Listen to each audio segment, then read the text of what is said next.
Assalomu alaykum. Mana yillar davomida kesilgan, endi qaysi mutaxassis tomonidan kesilgan shu limonimizni mana hozir qanday qilib ochib shakl berishni ko'rsatib beramiz.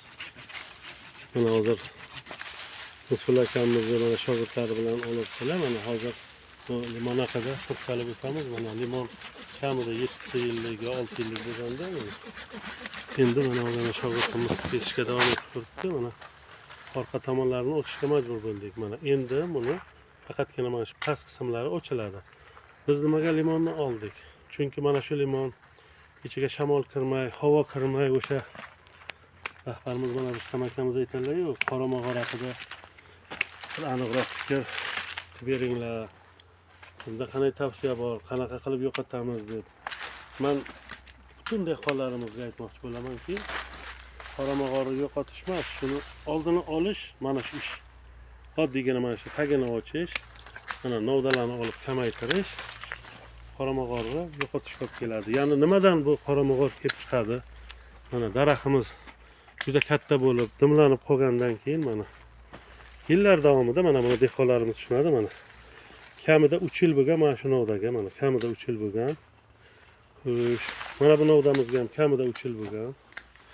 Mana yillar davomida quyosh ko'rmay, o'sha ichkariga shamol ko'rmay mana mog'or shu darajada bo'lib qorayib ketgan. Endi biz buni kesib tashlab tagidan shamol bermas ekanmiz, bu daraxt xullas kasallikka chalinaveradi, nafaqat mog'orga.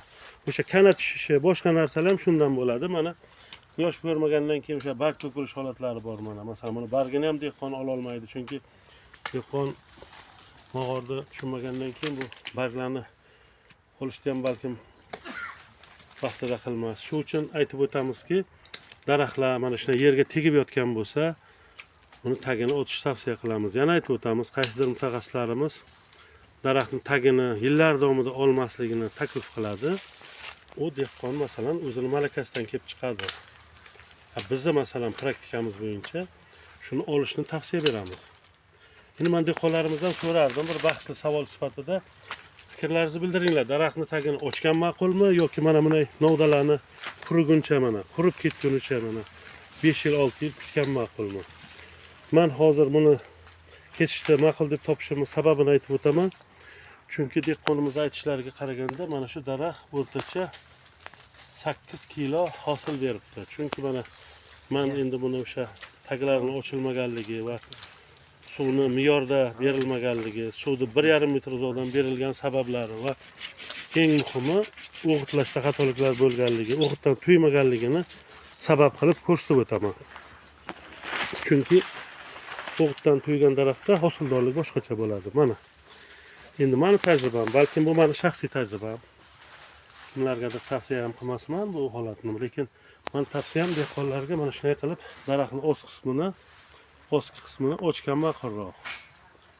Mana bemalol soladida. Endi o'sha aytganimizdek o'rtacha 8 kilo emas, hech bo'lmasa 20 kilo, 30 kilo hosil berishini tarafdorimiz.